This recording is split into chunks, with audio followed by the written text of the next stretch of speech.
Hello guys, my name is NaToSaphiX. Today we have another video, and this time it is yet another video for Play.gg. Here we'll be taking a look at the best T-sided team, Na'Vi, and the worst T-sided team, MIBR, and comparing and looking at the differences. Enjoy! In this first round between Na'Vi and FaZe, we see Na'Vi do a default T pistol round. As we all know, pistol rounds are probably the most random round in Counter-Strike, but by playing a default T pistol round on a map like Dust 2, you are taking the guesswork out of the pistol round and instead you rely on your player's mid-round decision making. You also ensure that you don't get caught out by any random CT aggression, and with how this pistol panned out for Na'Vi, I would say it was a great choice to go with a default pistol round. In this match, Na'Vi got 13 T-sided rounds on Dust 2 against FaZe Clan, at the time world number 1 at the Blast Premier Spring Final 2022. What I want to highlight about Na'Vi's style of play here is how they are really good at taking map control with very limited utility. They stay quiet on the map on all the parts that are not moving, and even the parts that are moving are only taking the map control with a single flashbang or sometimes with just a contact play. By taking the map control in this manner, you are not only ensuring that you have the maximum amount of utility left towards the end of the round, but you are also ensuring that the CTs have a very hard time pushing anywhere on the map, seeing as they have very little info about where you actually are situated. By slow playing a map like Dust 2, you can really pull the rotations back and forth, and that's what we see Na'Vi do in this case, where they put a lot of pressure short, then they catch the two mid players, and then afterwards they go together towards the B bomb site. Unfortunately for Na'Vi, Robs decides to actually tuck in at the back of the plateau. He does get one single kill, and I'm not quite sure if Perfecto messes up this plant or if there just was no time, but at least it seems to be a little too late for Na'Vi. In round 5, Na'Vi are again playing just a regular old default. They're gonna be taking long because of the spawn. They get an entry frag that gets traded by Kerrigan, who actually manages to fight really well for the long control in this situation. Immediately after this, Na'Vi fall back towards the B bomb site, and Robs, who has pushed for info, gets taken down by Young. Then Na'Vi make their way into the lower tunnels, and again at this exact moment Kerrigan is making an aggressive play, gets taken out, and at this moment the round is more or less said and done.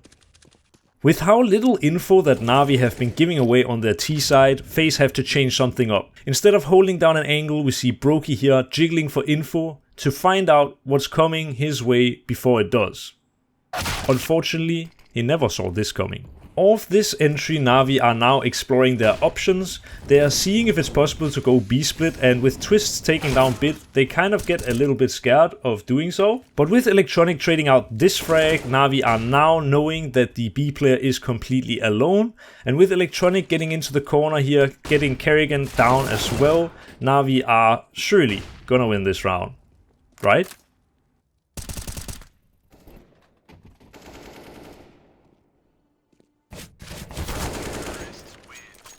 A whole lot closer than I would have initially anticipated, but Young coming in here as the stand-in, winning a massive 1 vs 2.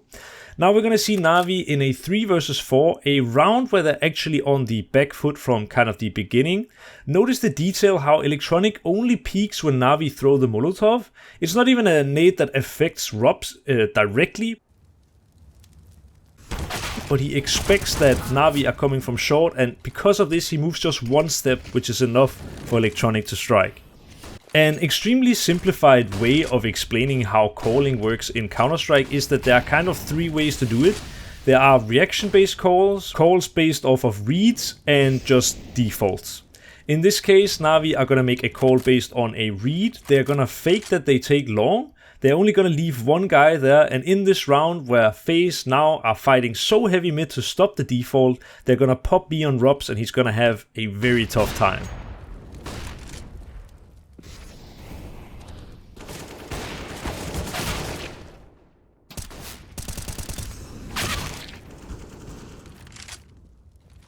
Na'Vi, who have been running down the clock in almost every single round we've seen so far, decide that in this round, round number 13, they're just gonna rush B. This is another call based off of a feeling, based off of a read. It's decided in the spawn, and they decide to just go for it. A lot of teams and a lot of in-game leaders don't really possess the ability to run all three styles of calling I talked about earlier. A top team will, and in this case we see Na'Vi do a reaction-based call. We've seen very slow defaults, we've seen calls based off reads. Here is a reaction-based call. Now we've seen what a top team, probably the best team right now, Na'Vi, are capable of doing on their T-sides. Now we're gonna head over to MIBR, who have the lowest round win percentage on the T-side of any top 30 team in the last 6 months. I thought the best way to show you what to do and what not to do on the T-side is showing you first a demo of what to do and then a demo of what not to do. That way we can more easily analyze what makes a team successful on the T-side. Here we see MIBR actually doing a default T-pistol round just like we talked about before, but for them they actually regain the B control and then they make the wrong call and go back towards A. Heroic decides to heavy mid-fight, and with this they get a kill. This leaves the T's in a 3 versus 5 situation where they're gonna fake a B push. At this moment, Jota is gonna walk out on A, but he doesn't really seem hyper aware when he peeks this corner and immediately gets taken down by Shush. So in this 3 versus 5, we saw 2 guys faking and 1 guy going alone trying to make the play. Now they smoke small pit in the 2 versus 5, and it could have actually worked out quite okay. They could have taken the A bomb site against 2 defenders, but instead with 20 seconds left, Turtle is lurking alone long and the bomb goes alone short. There's just a complete disconnect between these last 2 players, but honestly the last 3 players, and it just doesn't pan out. In this round, MIBR have 45 seconds left on the clock and they have just smoked the top of Banana to try and take some control back.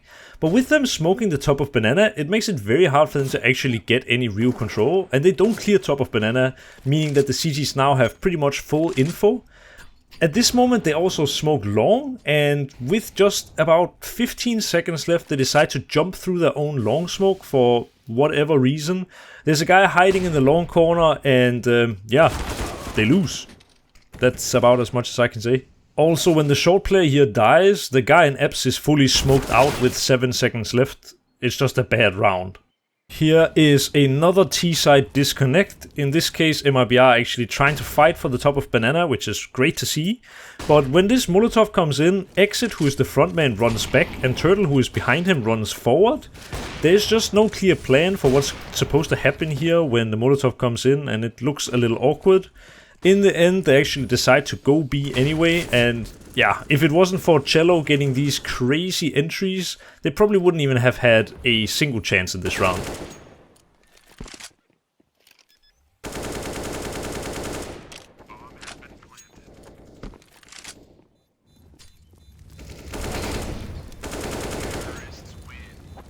Round 21 is kind of another question mark. They have cleared the top of Banana this time, so the CTs don't have too much info, but there is 0 Apps pressure. Jota is playing so passive in Apps, and when they Molotov off short, it's clear that they are not going short. So with these smokes, it's very clear that they are going long. It's what they've tried to use just a few rounds before. Heroic are stacked here, and for the T side, it ends horribly.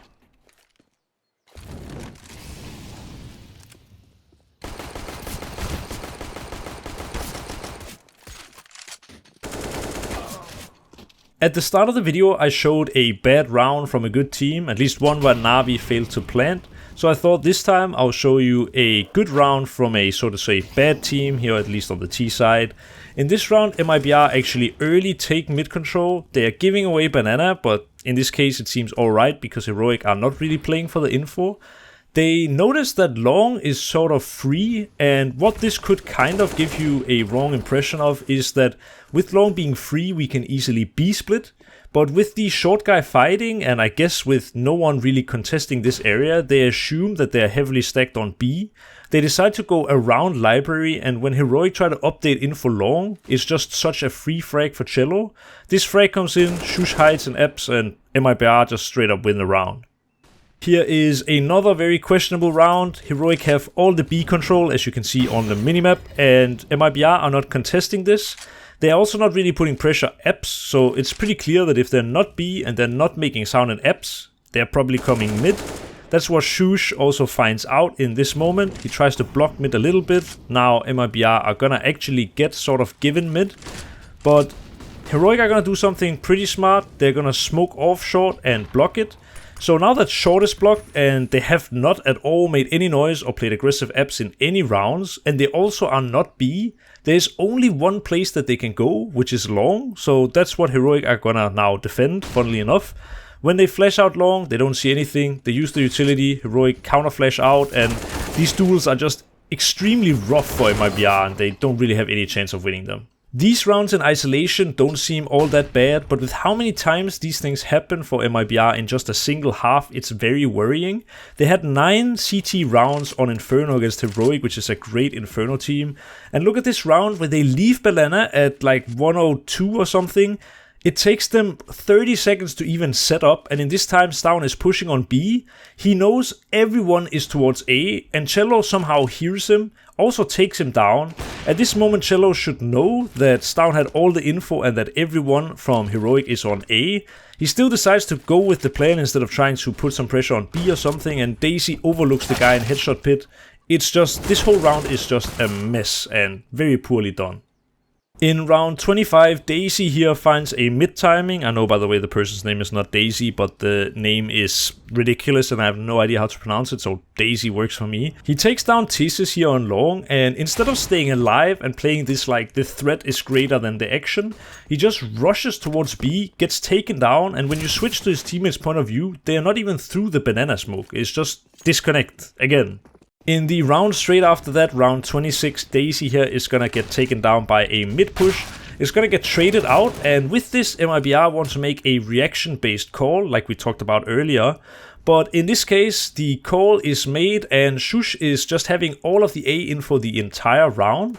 It's not so bad to try a reaction-based call when you've not had a good T-side, but in this case, Shush just has all the info. With how little MIBR has ever put pressure on apps, you can pretty safely assume with the pressure on B that there is no apps lurk. And with this, he just goes over, wins the round for Heroic, of course. It's nice of them to try a reaction-based call, but they just had so little info to work with, and it just felt more like a gamble than anything else. The last round of this Inferno match is round 27, where Heroic are gonna pick up the win, of course. Cello here is gonna be doing a sort of one-man solo fake over on the A bomb site, and they're gonna try to hit B. But this is a really bad fake from a guy who has had an outstanding performance. He's just random shooting in the long smoke, and it's so clear that this is some kind of weird fake. Another big issue for MIBR is that they smoked the half wall early, and they turned off a Molotov bottom banana. Plus they use 2 smokes to fake on A, so they can never use a smoke in CT early to fake out utility from Heroic. Because of this, MIBR are gonna get smoked out with 30 seconds left, which puts Cello in a spot where he now has to fake a little bit more pressure. I really like this. He forces out a smoke and he makes it actually seem like it could be A. But when MIBR go through this smoke, there comes a Molo, and after this Molo, Cadian is gonna go through with a flash to just create some chaos with the low time. Thesis is gonna take down the bomb planner, and the time is gonna run out on both MIBR and me, so thank you so much for watching the video.